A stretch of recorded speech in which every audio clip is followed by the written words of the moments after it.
Good morning students, welcome to the political science class.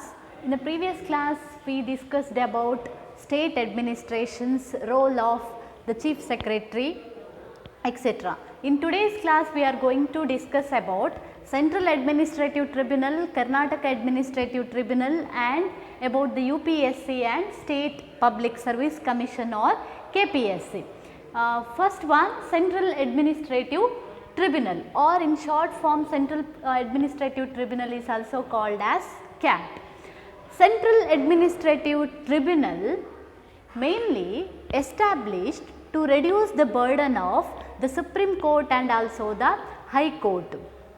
This tribunal is established mainly to solve the matter relating to the recruitment and service conditions of the government servants.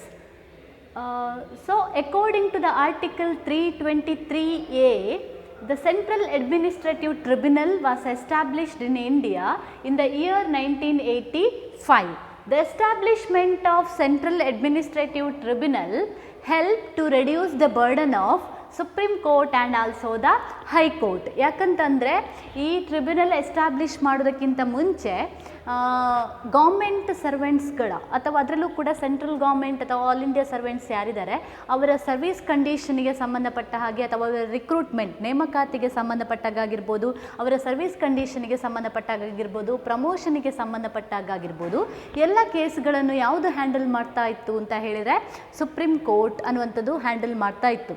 ಹಾಗಾಗಿ somewhere Supreme Court also overburdened with the work. Hence, to reduce the burden of the court, Central Administrative Tribunal was established in the year 1985.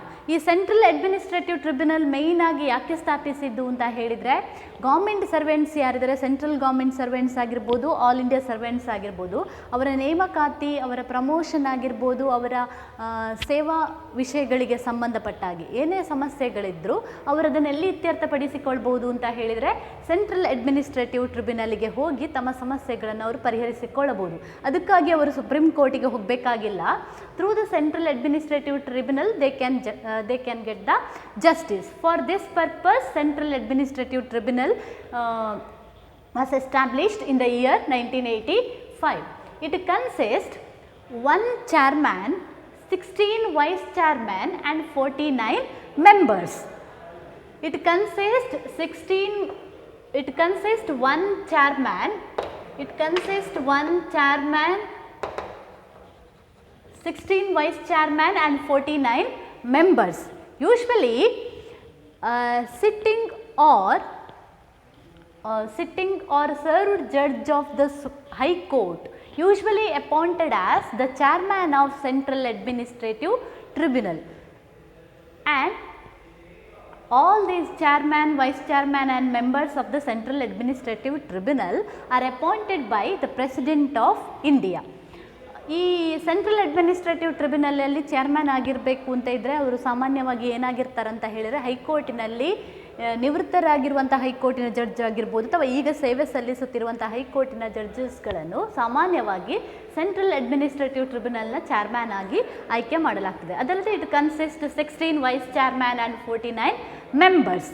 But the provisions of Central Administrative Tribunal, ಈ central administrative ಟ್ರಿಬ್ಯುನಲಲ್ಲಿ ಯಾರೆಲ್ಲ ಹೋಗಿ ಅವರ promotions ಅಪಾಯಿಂಟ್ಮೆಂಟ್ಗೆ ಸಂಬಂಧಪಟ್ಟಾಗ ಕೇಸಸ್ಗಳನ್ನು ಹಾಕ್ಬೋದು ಅಂತ ಹೇಳಿದರೆ all the central government employees, all India servants etcetera they can file the cases in the Central Administrative Tribunal regarding to their recruitment. ಆದರೆ ಈ provisions of this act do not applies to the members of the paramilitary forces, members of the armed forces, judges of the Supreme Court and also the other staffs of the Supreme Court, judges or the administrative staff of the Supreme Court and the administrative staff of the various secretariat. ಇವರಿಗೆಲ್ಲ ಈ central administrative tribunal ಆ್ಯಕ್ಟಿನ ಪ್ರಾವಿಷನ್ಸ್ಗಳು apply ಆಗೋದಿಲ್ಲ ಅಂತೇಳಿ. ಅಂದರೆ ಈಗ for example ನಮ್ಮ defence ಸರ್ವೀಸಸಲ್ಲಿ ಯಾರಿರ್ತಾರೆ, ಸೋಲ್ಜರ್ಸ್ ಆಗಿರ್ಬೋದು, ಪ್ಯಾರಾಮಿಲಿಟರಿ ಫೋರ್ಸಸ್ ಆಗಿರ್ಬೋದು, ಅಥವಾ ಆರ್ಮ್ಡ್ ಫೋರ್ಸಸ್ ಆಗಿರ್ಬೋದು, ಮಿಲಿಟರಿ ಫೋರ್ಸ್ ಆಗಿರ್ಬೋದು, ಪ್ಯಾರಾಮಿಲಿಟರಿ ಫೋರ್ಸಸ್ ಆಗಿರ್ಬೋದು, ಇವರಿಗೆ ಅವರ ನೇಮಕಾತಿಗೆ ಸಂಬಂಧಪಟ್ಟಂತಹ ವಿಷಯಗಳನ್ನು ಅವರು ಸೆಂಟ್ರಲ್ ಅಡ್ಮಿನಿಸ್ಟ್ರೇಟಿವ್ ಟ್ರಿಬ್ಯುನಲಲ್ಲಿ ಕ್ವೆಶನ್ ಮಾಡಲಿಕ್ಕಾಗೋದಿಲ್ಲ. ಯಾಕಂತಂದರೆ ಅವರಿಗೆ ಅವರ ಪ್ರಾಬ್ಲಮ್ಗಳನ್ನು ಸಾಲ್ವ್ ಮಾಡಲಿಕ್ಕೆ ಡಿಫೆನ್ಸ್ ಡಿಪಾರ್ಟ್ಮೆಂಟಲ್ಲೇ defence department consist its own tribunal. Through the defence tribunal they can solve that disputes. ಹಾಗಾಗಿ ಮಿಲಿಟರಿಯಲ್ಲಿ ಯಾರು ಬರ್ತಾರೆ ಅವರಿಗೆ ಅವರ ಸೇವಾವಧಿಗೆ ಸಂಬಂಧಪಟ್ಟಾಗ ಏನಾದರೂ ಸಮಸ್ಯೆಗಳಿದ್ದರೆ ಅವರು ಡಿಫೆನ್ಸ್ ಡಿಪಾರ್ಟ್ಮೆಂಟಲ್ಲಿರುವಂತಹ ಟ್ರಿಬ್ಯುನಲ್ ಮೂಲಕವೇ ತಮ್ಮ ಕ್ವೆಶನ್ಸ್ಗೆ ಪರಿಹಾರವನ್ನು ಕಂಡುಕೊಳ್ಬೇಕಾಗ್ತದೆ. ಹಾಗೆ judges of the supreme court ಆಗಿರ್ಬೋದು, ಅಲ್ಲಿರುವಂಥ ಅಡ್ಮಿನಿಸ್ಟ್ರೇಟಿವ್ ಸ್ಟಾಫ್ ಆಗಿರ್ಬೋದು, ಹಾಗೆ ಬೇರೆ ಬೇರೆ ಸೆಕ್ರೆಟೇರಿಯೇಟಲ್ಲಿ ಆಫೀಸ್ ಆಫ್ ದ ಸೆಕ್ರೆಟರೀಸ್ ಅಲ್ಲಿ ವರ್ಕ್ ಮಾಡ್ತಿರುವಂಥ ಅಡ್ಮಿನಿಸ್ಟ್ರೇಟಿವ್ ಸ್ಟಾಫ್ಗಳು ಕೂಡ ತಮ್ಮ ಪ್ರಮೋಷನ್ನಿಗೆ ಅಥವಾ ರಿಕ್ರೂಟ್ಮೆಂಟ್ಗೆ ಸಂಬಂಧಪಟ್ಟಂಥ ಕ್ವೆಶನ್ಸ್ಗಳನ್ನು ಇಲ್ಲಿ ಸಾಲ್ವ್ ಮಾಡಲಿಕ್ಕೆ ಆಗೋದಿಲ್ಲ. ಉಳಿದಂತೆ ಇದು it applies to all the central government employees and also the all India servants and other matters. The salary removal procedure of the members and also the chairman of the Central Administrative Tribunal are determined by the Parliament from time to time. Next one, Karnataka Administrative Tribunal or CAT. Like a Central Administrative Tribunal in all the state administrative tribunal also established mainly to solve the disputes of the state government employees regarding their recruitment, promotion, transfer, etc. and also the other matter relating to their service conditions. Central government in the year 1969 under the chairmanship of Justice Shah, it constituted a committee under the chairmanship of the Supreme Court Judge Justice Shah, mainly to suggest ways and means for the speedy disposal of the cases relating to the service conditions of the state government employees. So, according to the recommendations of the Shah Committee, through the 42nd Constitutional Amendment Act under the Article 323A of the Indian Constitutions, in all the state provisions was made to establish the state administrative tribunal ಅಂತೇಳಿ. ಅಂದರೆ Karnataka administrative tribunal ಬಂದದ್ರ ಹಿಂದಿನ ನಾವು ಸ್ಟೋರಿಯನ್ನು ನೋಡಿದರೆ ಹೇಗೆ ಸೆಂಟ್ರಲಲ್ಲಿ central government ಎಂಪ್ಲಾಯೀಸ್ನ ಪ್ರಾಬ್ಲಮನ್ನು solve ಮಾಡಲಿಕ್ಕೆ ಅಲ್ಲಿ ಒಂದು tribunal ಇದೆಯಾ, ಹಾಗೆ ಎಲ್ಲ ಸ್ಟೇಟ್ಗಳಲ್ಲಿ ಇವತ್ತು ತನ್ನದೇ ಆದಂಥ ಒಂದು ಸ್ಟೇಟ್ ಅಡ್ಮಿನಿಸ್ಟ್ರೇಟಿವ್ ಟ್ರಿಬ್ಯುನಲ್ ಅಂತ ಇರ್ತದೆ. ಕರ್ನಾಟಕದಲ್ಲಿ ಅದನ್ನು ಕರ್ನಾಟಕ ಅಡ್ಮಿನಿಸ್ಟ್ರೇಟಿವ್ ಟ್ರಿಬ್ಯುನಲ್ ಅಂತ ಹೇಳಿದರೆ, ತಮಿಳ್ನಾಡಲ್ಲಿ it is called as a Tamil Nadu administrative tribunal, in Kerala it is called as a Kerala administrative tribunal etcetera etcetera. ಹಾಗೆ ಕರ್ನಾಟಕದಲ್ಲಿ ಕೂಡ ಕರ್ನಾಟಕ ಅಡ್ಮಿನಿಸ್ಟ್ರೇಟಿವ್ ಟ್ರಿಬ್ಯುನಲನ್ನು ಎಸ್ಟಾಬ್ಲಿಷ್ ಮಾಡಲಾಯಿತು. ಆದರೆ ಅದಕ್ಕಿಂತ ಮುಂಚೆ 1969ನಲ್ಲಿ ಜಸ್ಟಿಸ್ ಶಾ ಅನ್ನುವಂಥ ಅವರ ನೇತೃತ್ವದಲ್ಲಿ ಒಂದು ಸಮಿತಿಯನ್ನು ಸ್ಥಾಪಿಸಲಾಗ್ತದೆ. ಯಾಕೆ ಈ ಸಮಿತಿಯನ್ನು ಸ್ಥಾಪಿಸಿದ್ದು ಅಂತ ಹೇಳಿದರೆ, to suggest ways and means for the speedy disposal of the cases. ಅಂದರೆ ಈ ಕಮಿಟಿಯನ್ನು ಸ್ಥಾಪಿಸಿದ್ರ ಉದ್ದೇಶ ಏನು ಅಂತ ಹೇಳಿದರೆ, ಈ ಸ್ಟೇಟ್ ಗೌರ್ಮೆಂಟ್ ಎಂಪ್ಲಾಯೀಸ್ಗಳ ಸರ್ವೀಸ್ ಕಂಡೀಷನಿಗೆ ಸಂಬಂಧಪಟ್ಟಂಥ ಸಮಸ್ಯೆಗಳೇನಿದೆ ಆ ಸಮಸ್ಯೆಗಳನ್ನು ಹೇಗೆ ಬೇಗ ಇತ್ಯರ್ಥಪಡಿಸಬಹುದು ಅನ್ನೋದಕ್ಕೆ ಮಾರ್ಗೋಪಾಯಗಳನ್ನು ಸೂಚಿಸಲಿಕ್ಕೆ ಈ ಸಮಿತಿಗಳನ್ನು ಸ್ಥಾಪಿಸಲಾಯಿತು. ಈ ಸಮಿತಿಯ ರೆಕಮೆಂಡೇಷನ್ಸ್ನ ಪ್ರಕಾರ ಪಾರ್ಲಿಮೆಂಟ್ ಏನು ಮಾಡ್ತದಂತ ಹೇಳಿದರೆ, 42nd ಕಾನ್ಸ್ಟಿಟ್ಯೂಷನಲ್ ನಮ್ಮ ಸಂವಿಧಾನಕ್ಕೆ 42ನೇ ತಿದ್ದುಪಡಿಯನ್ನು ತಂದು article 323A was inserted to our constitution. So according to the article 323A of the Indian Constitution provides the state administrative tribunals for all the state.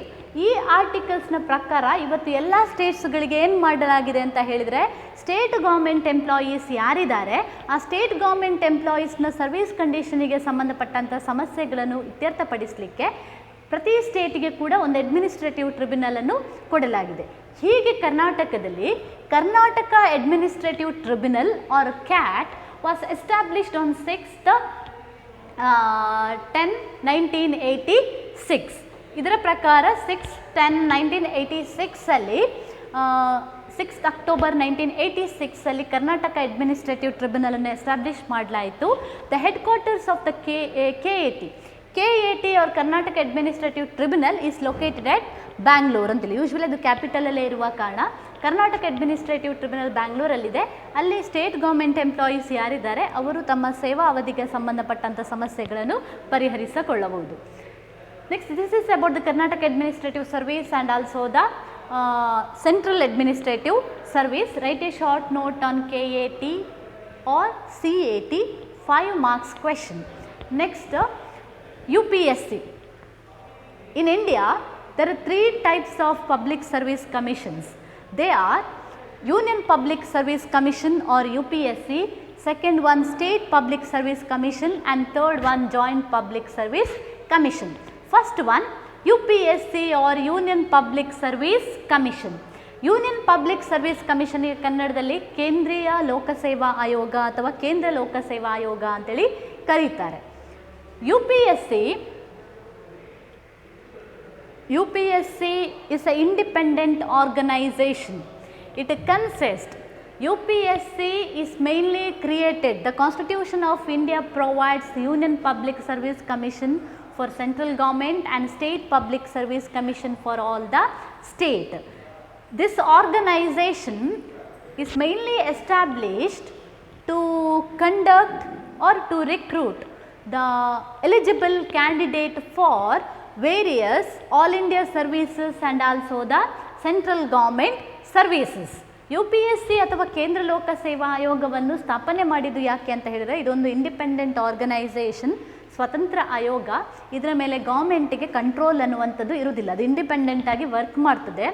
ಈ ಆರ್ಗನೈಸೇಷನನ್ನು ಯಾಕೆ ಸ್ಥಾಪಿಸಿದ್ದು ಅಥವಾ ಕಾನ್ಸ್ಟಿಟ್ಯೂಷನ್ UPSC ಅನ್ನುವಂಥ ಇನ್ಸ್ಟಿಟ್ಯೂಷನನ್ನು ಯಾಕೆ ಕೊಟ್ಟದ್ದು ಅಂತ ಹೇಳಿದರೆ, ಬೇರೆ ಬೇರೆ ಸೇವೆಗಳಿಗೆ ಅಂದರೆ ಮೇಯ್ನಾಗಿ ಕೇಂದ್ರ ಸೇವೆಗಳಿಗೆ ಮತ್ತು ಅಖಿಲ ಭಾರತ ಸೇವೆಗಳಿಗೆ ಅರ್ಹ ಅಭ್ಯರ್ಥಿಗಳನ್ನು ನೇಮಕ ಮಾಡೋದಕ್ಕೋಸ್ಕರ ಈ ಆಯೋಗವನ್ನು ಭಾರತದಲ್ಲಿ ಸ್ಥಾಪಿಸಲಾಯಿತು. ಹಾಗಾಗಿ ಕಾನ್ಸ್ಟಿಟ್ಯೂಷನ್ ಬರುವಾಗಲೇ UPSC ಅನ್ನುವಂಥದ್ದು ಕೂಡ ಬಂತು.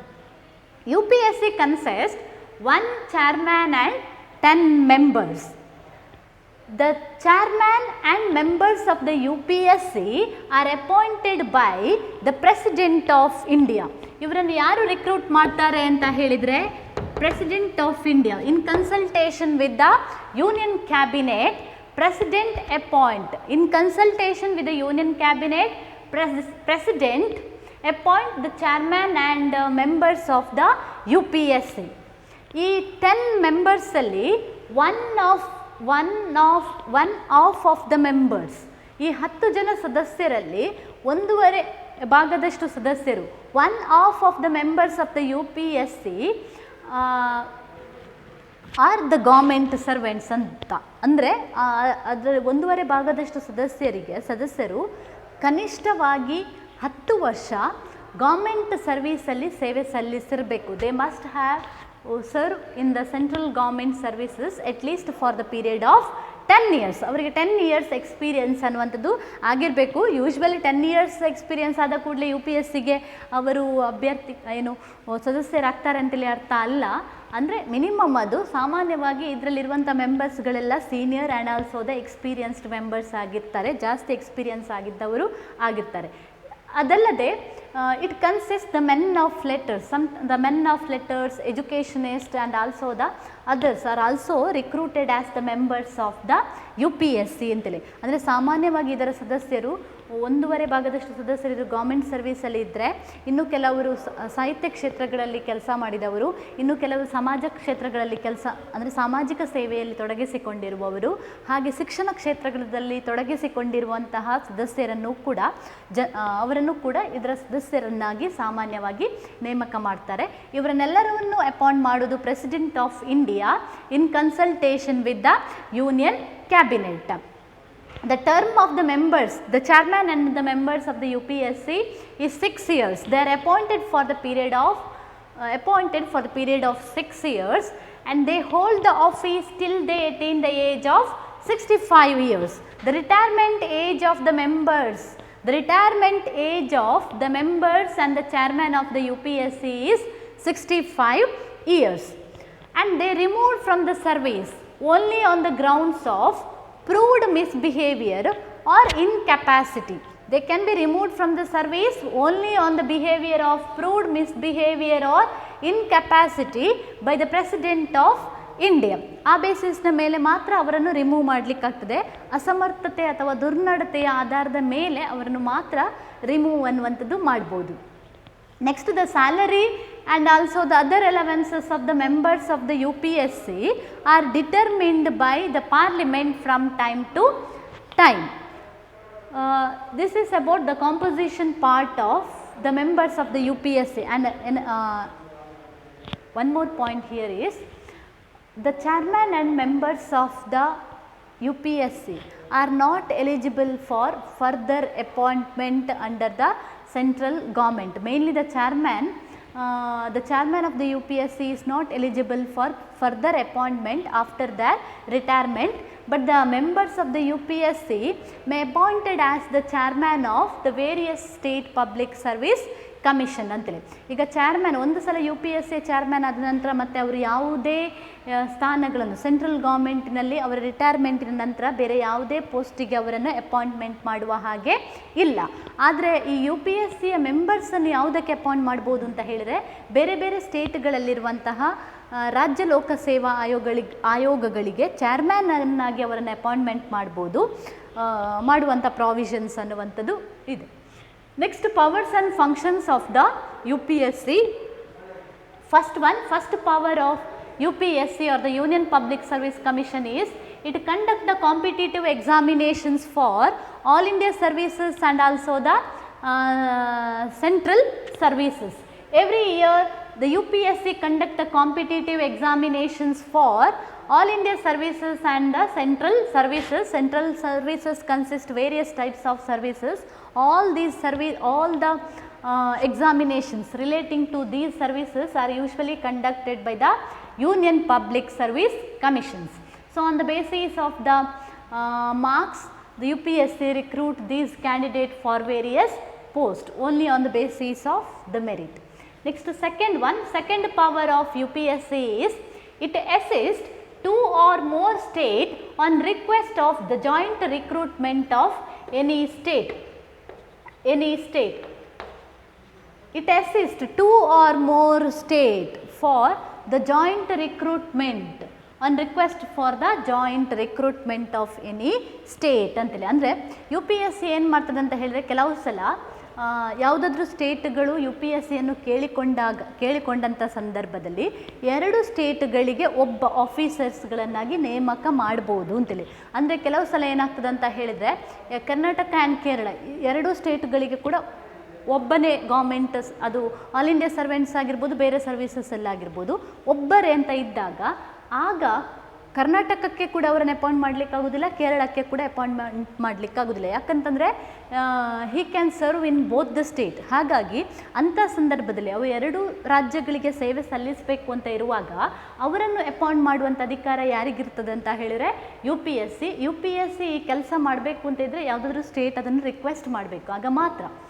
Next, third power of the UPSC is it advises the government relating to the any matter of recruitment, promotion, transfer, etc. From time to time it advises the government relating to the service conditions of the central government employees or the all India servants. ಇದು central ಗೌರ್ಮೆಂಟಿಗೆ ಈ central government ಎಂಪ್ಲಾಯೀಸ್ನ service ಕಂಡೀಷನಿಗೆ ಸಂಬಂಧಪಟ್ಟ ಹಾಗೆ ಆಗಾಗ ಮಾಹಿತಿಗಳನ್ನು ಕೊಡ್ತಾ ಇರ್ಬೋದು. ಅವರ retirement ಏಜನ್ನು ಕಡಿಮೆ ಮಾಡೋದಾಗಿರ್ಬೋದು. ಈಗ 58 ಇರೋದನ್ನು ಈಗ 60 ಮಾಡಿದ್ದಾರೆ, ಅಥವಾ 60 ಇರೋದನ್ನು 62 ಮಾಡಬೇಕಾ, ಅಥವಾ 60 ಇರೋದನ್ನು ವಾಪಸ್ 58ಗೆ ಮಾಡಬೇಕಾ, ಪ್ರಮೋಷನ್ ಯಾವಾಗ ಕೊಡಬೇಕು, ಹೇಗೆ ಕೊಡಬೇಕು, ಇದೆಲ್ಲ ವಿಷಯಗಳಿಗೆ ಸಂಬಂಧಪಟ್ಟಾಗೆ ಅದು ಆಗಾಗ ಸೆಂಟ್ರಲ್ ಗೌರ್ಮೆಂಟಿಗೆ ಅಡ್ವೈಸ್ ಮಾಡ್ತಾ ಇರ್ತದೆ. Next, fourth one, it present. Though the UPSC is independent organization, every year it submit or it present its annual reports directly to the President of India.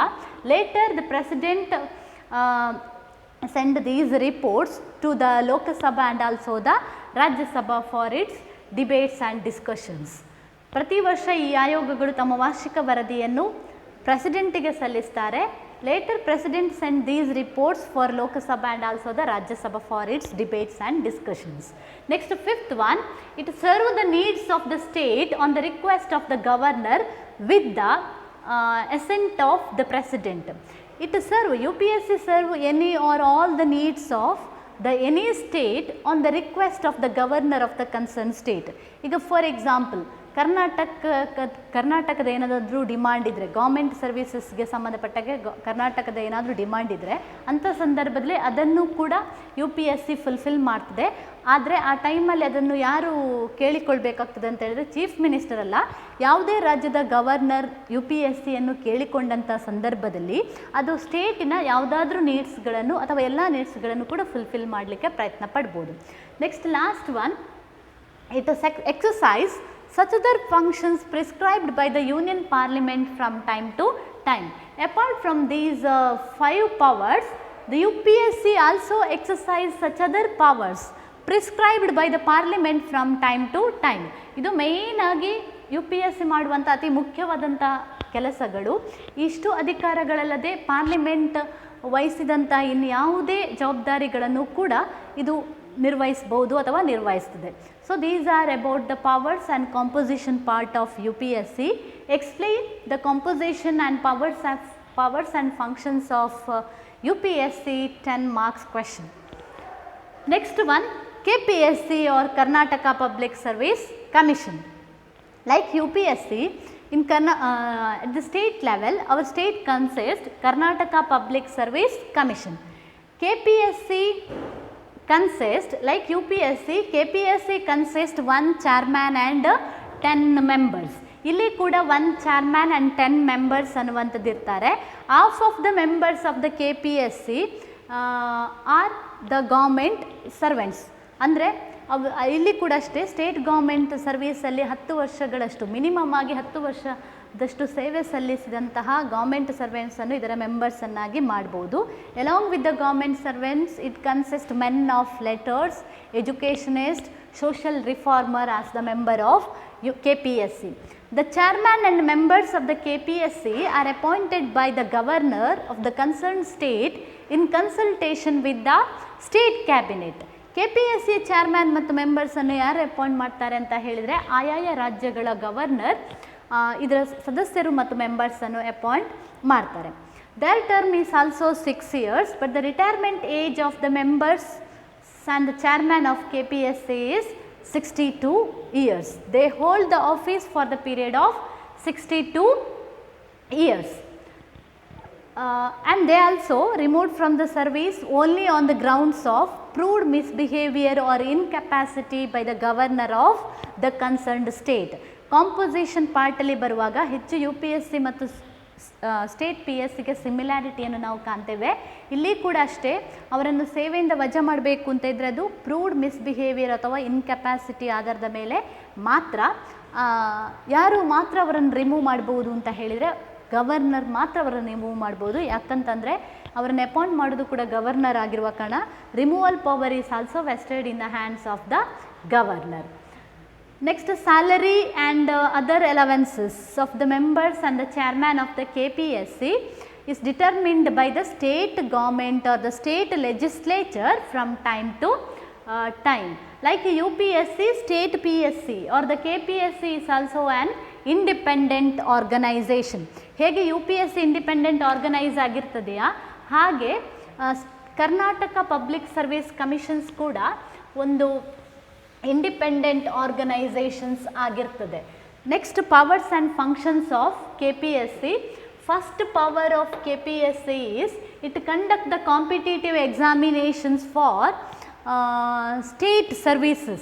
Like UPSC, KPSC is also conduct the competitive examinations for various state services. For example, Karnataka Administrative Services, Karnataka Police Services, etc., etc.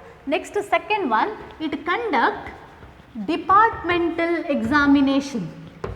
It conduct departmental examination. ಹಾಗೆ state PSC ಏನು ಮಾಡ್ತದೆ ಅಂತ ಹೇಳಿದರೆ ಬೇರೆ ಬೇರೆ ಇಲಾಖಾವಾರು ಪರೀಕ್ಷೆಗಳನ್ನು ಕೂಡ ನಡೆಸ್ತದೆ. ಖಾಲಿ Karnataka administrative service, police service ಅಥವಾ ರೆವಿನ್ಯೂ ಸರ್ವಿಸ್ ಈ ಸರ್ವಿಸಸ್ಗಳನ್ನು ಮಾತ್ರ ಅಲ್ಲದೆ time to time it conduct the departmental examinations or ಇಲಾಖಾವಾರು ಪರೀಕ್ಷೆಗಳನ್ನು ಕೂಡ ಇದು ನಡೆಸ್ತದೆ. Next third one, it present the report to the governor, of the concerned state. It present the report to the governor of the concerned state. Like UPSC, at the state level, state public service commissions submit its annual reports to the governor of the concerned state, and later governor send these reports for Vidhana Sabha and also the Vidhana Parishad for its debates and discussions. Next, fourth one, fourth power of KPSC, it frame the rules relating to the recruitment, promotion and transfer of state government employees.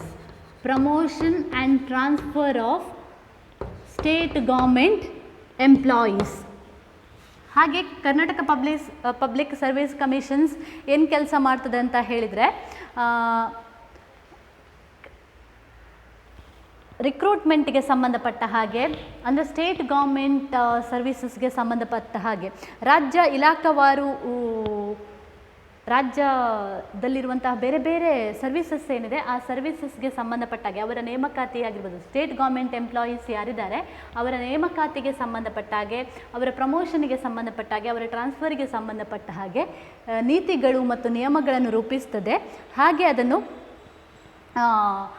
ಅದನ್ನು ಗೌರ್ಮೆಂಟಿಗೆ ಕೂಡ submit ಮಾಡ್ತದೆ. So according to the opinion of KPSC, ಈ KPSCಯ ಅನುಮತಿಯನ್ನು ಅಥವಾ ಪರ್ಮಿಷನ್ಸನ್ನು ತಗೊಂಡು ಏನು ಮಾಡ್ತದೆ ಅಂತ ಹೇಳಿದರೆ ಗೌರ್ಮೆಂಟ್ ಕೂಡ ಇವೆಲ್ಲದಕ್ಕೆ ಸಂಬಂಧಪಟ್ಟ ಹಾಗೆ ಕಾನೂನುಗಳನ್ನು ಮಾಡ್ತದೆ. ಅಂದರೆ ಈಗ ಫಾರ್ ಎಕ್ಸಾಂಪಲ್ ಇಲ್ಲಿ ಕೂಡ ಅಷ್ಟೇ ರಿಕ್ರೂಟ್ಮೆಂಟ್, ಅವರನ್ನು ರಿಕ್ರೂಟ್ ಮಾಡುವಂಥ ಪ್ರೋಸೆಸ್ನ ಬಗ್ಗೆ ಆಗಿರ್ಬೋದು, ಅವರಿಗೆ ಪ್ರಮೋಷನ್ ಹೇಗೆ ಕೊಡೋದು ಅನ್ನೋದ್ರ ಬಗ್ಗೆ ಆಗಿರ್ಬೋದು, ಟ್ರಾನ್ಸ್ಫರಿಗೆ ಸಂಬಂಧಪಟ್ಟಾಗಿರ್ಬೋದು, ಏಜ್ ಹಾಗೆ ರಿಟೈರ್ಮೆಂಟಿನ ಏಜ್ಗೆ ಸಂಬಂಧಪಟ್ಟ ಹಾಗೆ ಇದಕ್ಕೆಲ್ಲ ಕೂಡ ನೀತಿಗಳು ಮತ್ತು ನಿಯಮಗಳನ್ನು ರೂಪಿಸುವಂಥ ಜವಾಬ್ದಾರಿ KPSCಗೆ ಇರ್ತದೆ. Last one, it also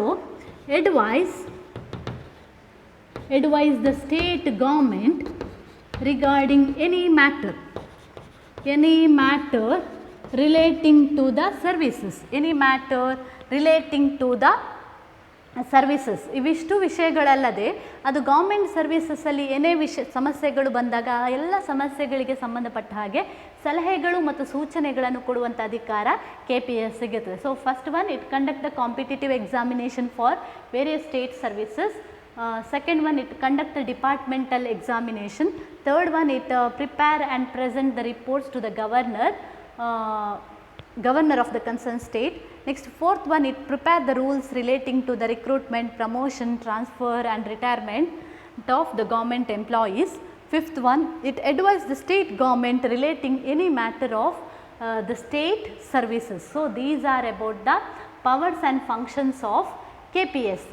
Explain the composition, powers and functions of KPSC, 5 marks question. So these are Central Administrative Tribunal, UPSC and State PSC, and with that I wind up third chapter, Administrative Machinery in India. In third chapter we mainly discussed about civil service, features of the civil services, next central administrations, state administrations, government services, all India services, state services and also the central services. Next Karnataka central administration, state administration, district administration, Karnataka Central Administrative Tribunal, Karnataka Administrative Tribunal, UPSC and also the State PSC. With this I wind up today's class. I hope you all understand the third chapter or today's concept. Thank you.